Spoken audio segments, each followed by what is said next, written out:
Sa Twitter yung mga pag-flex mo and stuff right now, is this for like a certain project or personal mo lang siyang goal? Personal ko lang siyang goal. I always wanted to be fit ever since I was young, but I never got into it because of mental blocks, yung mindset ko na mali. And yeah, I had to get out of that toxic mindset in order to better myself physically and mentally. Ilang months ka na on a certain strict regimen ba? Hindi siya strict regimen eh, more on like parte siya ng buhay ko talaga. And You want to become your lifestyle? yeah, so I just wanted to become my lifestyle, not certainly a regimen. Hindi yung sobrang strict ako. Basta pumunta ako, I lift heavy, I try to lift heavier every other week. Every other week, Yeah, and also what you eat. And also watch what I eat. So More it's, protein. so it's bulking?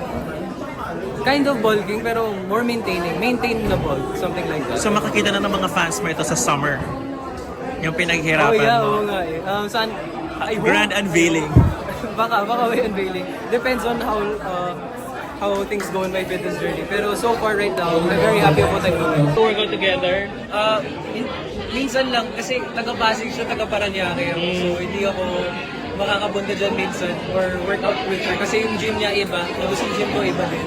Pero how do you motivate each other to, to keep yourself fit and healthy? Positive encouragement lang. Kapag may nararamdaman siyang masama, like feeling niya hindi niya kaya or hindi niya kaya sa fitness or she feels na she's not enough. Sinasabi ko sa kanya, no, you're doing great sa fitness na to. Itong fitness is not a one-way journey up. It's up and down. It's a roller coaster din. May mga times na magkakaroon ka ng hindi mo mababuhat yung cutting weight or makakakain ka ng medyo madami or tapos feel mo na bloated ka. Pero it's all a part of fitness. Pero when you work out together, ang ginagawa nyo?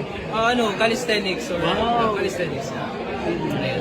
Thank you. Ayun lang May mga. abangan bang I mean, yung tandem niya dito sa collab, may abangan kilig or intimate scenes or Intimate scenes I mean, Wait, pure gold to. hindi, pure gold pero walang intimate scenes. Kilig scenes, yes, pero intimate no. I'm not ready for that. Like even if I'm doing some a bit of bodybuilding, it doesn't mean I'm gonna do intimate scenes. Or it doesn't mean Alexa's getting fitter. It doesn't mean she's gonna do intimate scenes. We do it for ourselves. Yeah. Thank you. Thank you. ganyan, no?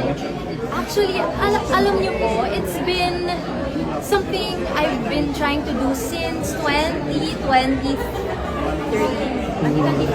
So, I've been a work in progress talaga. It's something I've been working on. Makalayo kayo ng bahay ni Katie, pero do you have the time to work out together? Actually, not really. We've tried, pero ang layo kasi talaga ni Katie sa amin. And yung oras namin na mag-workout, ako sa morning, siya sa gabi. And ayoko sa gabi nag-gym kasi. So, hindi kami nagkakasabay. And iba yung style, iba yung workout na nag-work for him, and iba yung sa akin.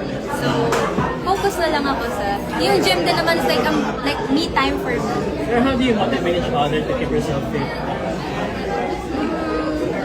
Honestly, kasi we both understand the value of being consistent. How consistency is truly key. You don't need motivation, you need consistency. That's the kind of discipline you need to instill sa sarili mo, sa mind mo. So ako, I'm very thankful naman na I'm able to have that kind of thinking.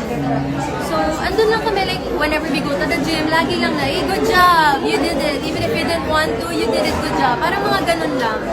Saan bagay pa kayo consistent? Saan bagay pa kayo consistent? Pagkain din.